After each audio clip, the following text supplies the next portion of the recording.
what's going on, my beautiful people? This is Certified Life and Relationship Coach, Coach Court. In today's video, we're going to talk about 3 ways to tell a person's attachment style early on during the dating stage. Before I get into the content, I want to give a disclaimer.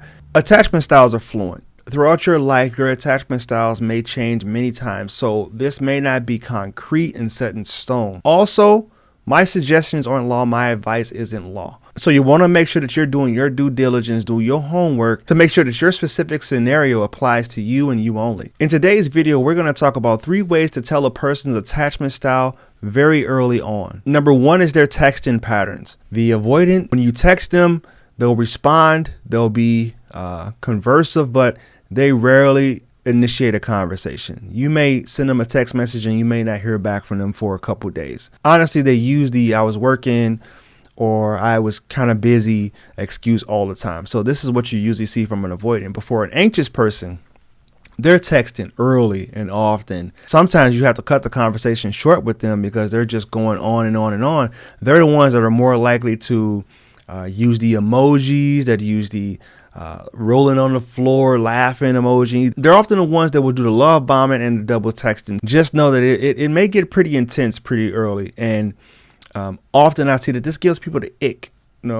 It makes people want to pull back and makes them confused about what is happening with this person and why do they have so much time on their hands to be texting me all the time. The fearful avoidant will be kind of like the anxious attacher. They'll be texting pretty regularly, but there may be times where they'll just leave you on red, where you were in the middle of a conversation and then it just go ghost. And if you're an anxious person, this really kind of dysregulates you because you wonder what's going on. Did I say something wrong? Did I offend them some way? And no, sometimes the fearful avoidant just disappears. This is like a guy that I was coaching. He was trying to figure out what type of attachment style this young lady that he was talking to was, and he was telling me, verbatimly what was being said throughout the text message. And then he said, "Didn't she just went ghost?" And I was telling him really early, I said, "Look, you might be involved with someone who's a fearful avoidant due to her history, some of the things that she's been through. And I don't know if this is necessarily a dynamic that's going to make you comfortable and make you feel safe." So often it happened to him where she ended up not texting him back. He had to text her the next morning to kind of proceed with the conversation. Even in making plans, she just kind of disappeared. The secure attacher, when you're texting them, it feels more calm. It feels more under control. They will be sharing certain informations. And if you guys are on dating apps, it's really hard to tell if a person is a secure attacher. But when you feel this sense of like calm, under control, they don't double text. They may be the one that ended the conversation first, where they say, "Hey, look, I'm busy right now. I really love to talk with you. Catch up later. But I have something going on, or I'm a little bit occupied right now. Can we talk later?" The second way to tell a person's attachment style is what they share on their dates.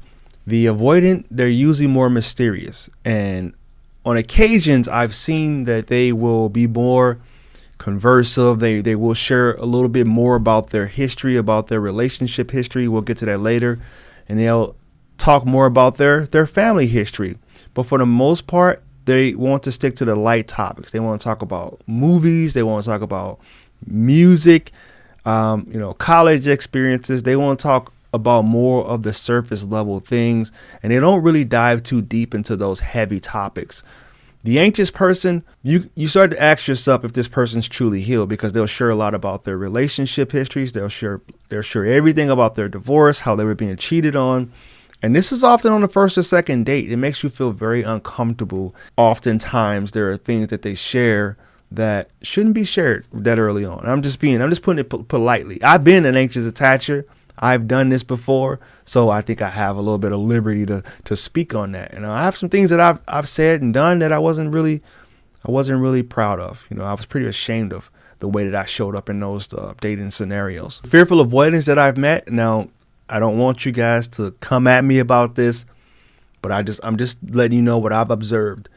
They're pretty wild. They're pretty wild on the first dates. They're the ones that are the free spirits, if you will. And there's nothing wrong with that, but they're very in tune with spirituality. They'll talk a lot about spirituality. They usually have career choices that aren't your typical career, kind of off the beaten path. Like they'll be entrepreneurs, they'll be crypto traders, they'll be traveling nurses, all different type of careers that are more of like the exciting careers, the ones that look different from day to day. And they're often pretty open on those early dates with talking about their life. They usually come from backgrounds where there wasn't a whole lot of unity in their household. It was kind of chaotic.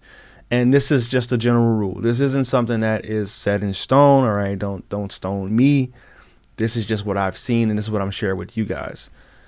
They are often the people who get into more of the unhealthy, the more, if you want to call it, toxic relationships. And we can go down.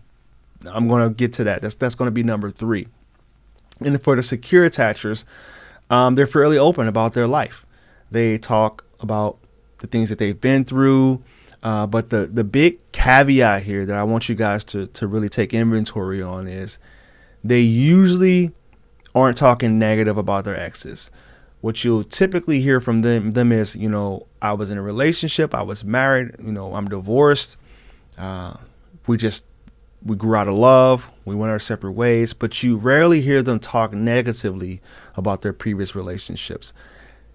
And this is going to lead us to the next. Number 3, the relationship patterns. The avoidants typically don't have very long relationships. They usually have short-lived flings. And what that means is 1 to 2 years, 6 months even, where they kind of downgraded to not even being a real relationship. Like, yeah, I was seeing someone. And even if you come across avoidants who have been in very long relationships, they'll tell you that, hey, I didn't really love the person. It wasn't really anything that I felt was that was that deep.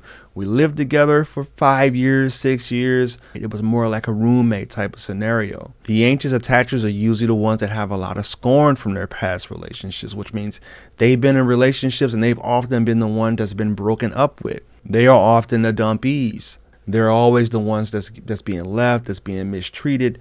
They have a hard time breaking that connection, even when they know deep down that this isn't the relationship for them. This isn't something that's right for them.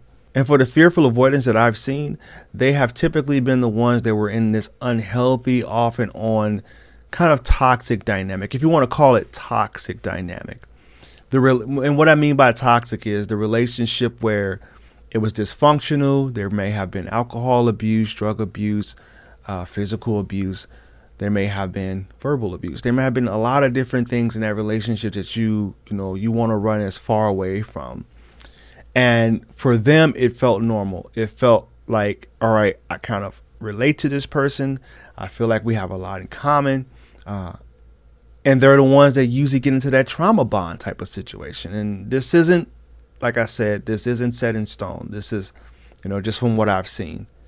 So I don't want people coming at me in the comment section saying, you don't know what you're talking about. This is just kind of what I'm sharing with you guys. I've coached thousands of people at this point, and this is what I've seen.